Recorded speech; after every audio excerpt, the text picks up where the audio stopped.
Praise the Lord. கர்த்தருடைய பரிசுத்த நாமம் மகிமைப்படுவதாக.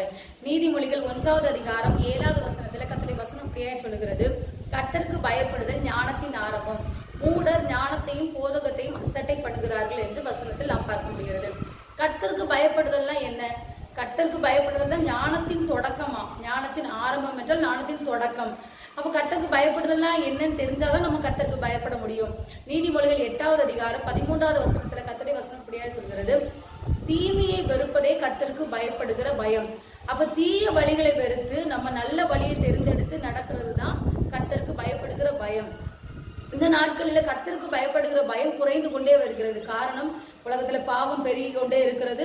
பாவத்துக்கு தான் எல்லாரும் ஆசைப்பட்டு ஓடுறமே தவிர நல்ல வழியில ஆண்டவருக்கு பயந்து நடக்கிற மனிதர்கள் மனுத்தர்கள குறைந்து கொண்டே வருகிறார்கள்.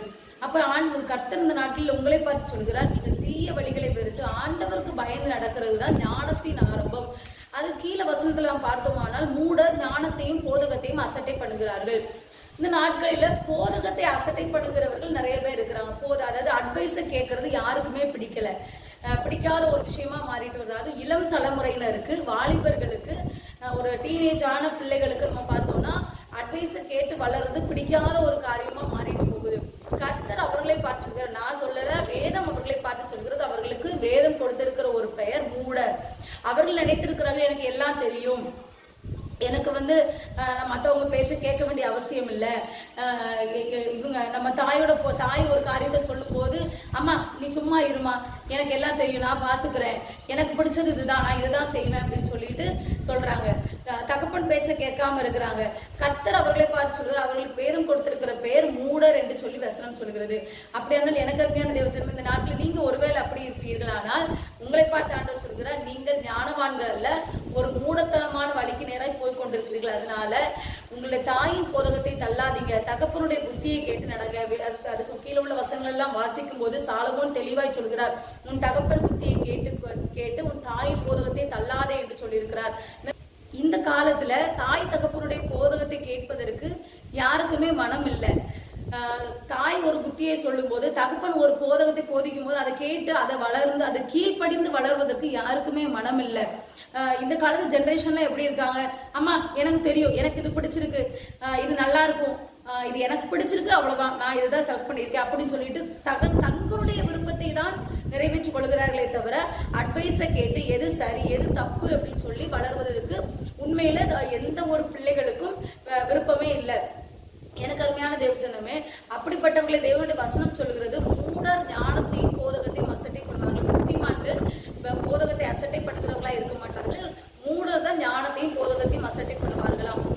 அதான் சாலமோன் சொல்லும் போது, உன் தகப்பன் புத்தியை கேள், தாயின் போதகத்தை தள்ளாத. இந்த சாலமோன் தான் அந்த காலகட்டத்துல இருந்த ராஜாவில மிக சிறந்த ஞானியில முக்கியமான ஞானி, மிக சிறந்த ஒரு ராஜா சாலமோன் ராஜா தான். அவனுக்கு முன்பதாகவும் அப்படிப்பட்ட ஞானமுள்ள ஒரு ராஜா இருந்ததில்லை, அவனுக்கு பின்பதாகவும் அவனை போல ஒரு ஞானமுள்ள ராஜா, ஐஸ்வர்யம் உள்ள ராஜா இருந்ததே இல்லை என்று சொல்லி வசனத்தின் மூலம் பார்க்க முடியாது. அப்படியானால் அந்த சாலமோன் தான் சொல்லுகிறார், உன் தகப்பன் புத்தியை கேள், உன் தாயின் போதகத்தை தள்ளாதே என்று சொல்லி வசனத்துல நாம் சொல்லி இருக்கிறதை நான் பார்க்க முடியாது.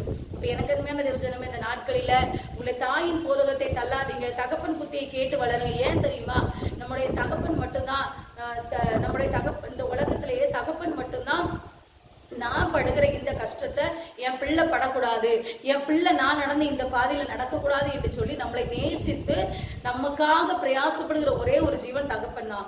நம்முடைய தாய் எவ்வளவு பாரம் இருந்தாலும் அதை வெளியில காட்டாம, நம்ம எவ்வளவு வளர்ச்சி அடைந்தாலும் எவ்வளவு உயரத்துக்கு போனாலும் நம்மை பொறாமைப்படாத ஒரே ஒரு ஜீவன் நம்முடைய தாய் தகப்பன்மார்கள் மட்டும்தான். அதனால நீங்க தகப்பன் புத்தியை கேளுங்க, தாயின் போதகத்தை தள்ளாம இருங்க. கர்த்தர் இந்த நாட்களில அப்படி கேட்டு வளருகிற உங்களைத்தான் ஆண்டவர் ஞானவான்களாய், கர்த்தருக்கு பயப்படுதல் ஞானத்தின் ஆரம்பம் என்று சொல்வது போல உங்களுக்கும் நல்ல ஞானத்தையும் புத்தியையும் அறிவையும் வேகத்தையும் தருவார். அது எப்படி சாலமோன் அந்த தாயின் புத்தியை கேட்டு நடந்து அவன் இந்த உலகத்திலே தலை சிறந்த ஒரு ராஜாவாய், தலை சிறந்த ஒரு தலைவனாய் மாறினானோ, அப்படி இந்த நாட்களில் உங்களை வளர்த்துவார். உங்களை தாயின் போதகத்தை கேளுங்க. அது மாத்திரமில்லை, நீங்க சர்ச்சுக்கு போறவங்களா இருந்தா உங்க பாஸ்டருடைய போதகத்தை கேளுங்க. ஏன்னா வசனம் சொல்ற நீதிமொழிகள் 5வது அதிகாரம் 17வது வசனத்துல கர்த்தருடைய வசனம் சொல்கிறது, என் போதகரின் சொல்லை கேளாமலும் எனக்கு உபதேசம் பண்ணினவர்களுக்கு நான் என் செவியை சாயாமலும் போனேனே என்று சொல்லி அங்க ஒரு மனிதன் கதறுகிறதை நம்ம வேதத்துல பார்க்க முடிகிறது. அப்படிப்பட்ட ஒரு சூழ்நிலைகளை நீங்க கடந்து போகாம உங்களுடைய தகப்பன் புத்தியை கேளுங்க, உங்களுடைய தாயின் போதகத்தை தள்ளாம உங்களுடைய போதகருடைய சொல்லை கேட்டு நடங்க. காரணம் போதக சிச்சை தான் ஜீவ ஊற்று என்று வசனம் சொல்கிறது. அப்படியான அந்த நாட்களில அட்வைஸை கேளுங்க.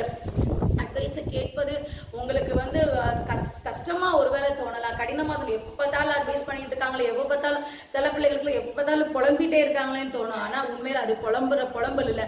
அந்த அட்வைஸை நீங்க கேட்டு வளரும்போது அது ஒரு உயர்ந்த ஸ்தானத்துக்கு உங்களை கொண்டு போய் நிறுத்தும்.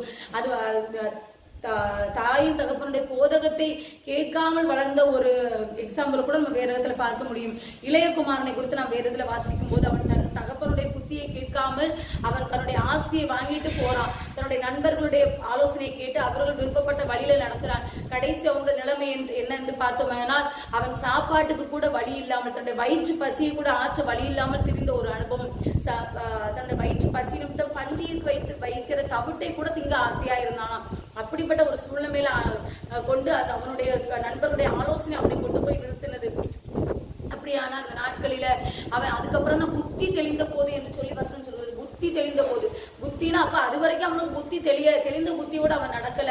அவனுடைய ஒரு புத்தி தெளிந்த போதும் தன்னுடைய தகப்பன் வீட்டை யோசிக்கிறான். என்னுடைய தகப்பன் வீட்டுல எவ்வளவு சந்தோஷமா இருந்தேன், எவ்வளவு கஷ்டப்படாம இருந்தேன், ஒரு நல்ல எனக்கு வேலை செய்யறதுக்கு கூட வேலைக்காரர்கள் இருந்தார்களே என்று சொல்லி அதுக்கப்புறம் அவன் யோசிச்சு அவன் திரும்பி வருகிறான். அவன் திரும்பி வந்து தன்னுடைய தகப்பனார் இடத்துல மன்னிப்பு கேட்டு நான் மறுபடியும் அவன் வந்து தன்னுடைய ஸ்தானத்துக்கு அவன் திரும்பி போகிறதை பாருங்க. அப்படியான அந்த நாட்களிலே நீங்க போதகத்தை மறக்காதீர்கள். அட்வைஸை கேளுங்க, அட்வைஸை கேட்டு வளருங்க. அது உங்களுக்கு நிச்சயமாய் ஆசீர்வாதமாய் மாறும். கடிந்து கொள்வதில் அலட்சியம் படாதீர்கள். போதகத்தையும் உபதேசத்தையும் கேட்டு வளர்கிற நீதிமான் கொட்டுதல் தலைக்கு எண்ணெயை போல் இருக்கும். எண்ணெய் என்று சொன்னால் அபிஷேகம். அப்ப நீதிமானாய் இருக்கிற ஒருவர் வந்து ஒருவரிடத்துல நாம் குட்டு வாங்கி அவங்கள நீங்க நினைப்பீங்க நம்மளை குட்டிக்கிட்டே இருக்கிறாங்களே, நம்ம பண்றது எப்ப பார்த்தாலும் காயப்படுத்திக்கிட்டே இருக்கிறாங்க. அப்படி இல்லை. நம்மளை குட்டுகிறது தான் நம்முடைய தலைக்கு எண்ணெயை போல் இருக்கும் என்று சொன்ன வசனத்தின்படி இந்த நாட்களில நீங்கள் போதகத்தை கேட்டு வளருங்கள். கர்த்தருக்கு பயந்து நடங்கள்.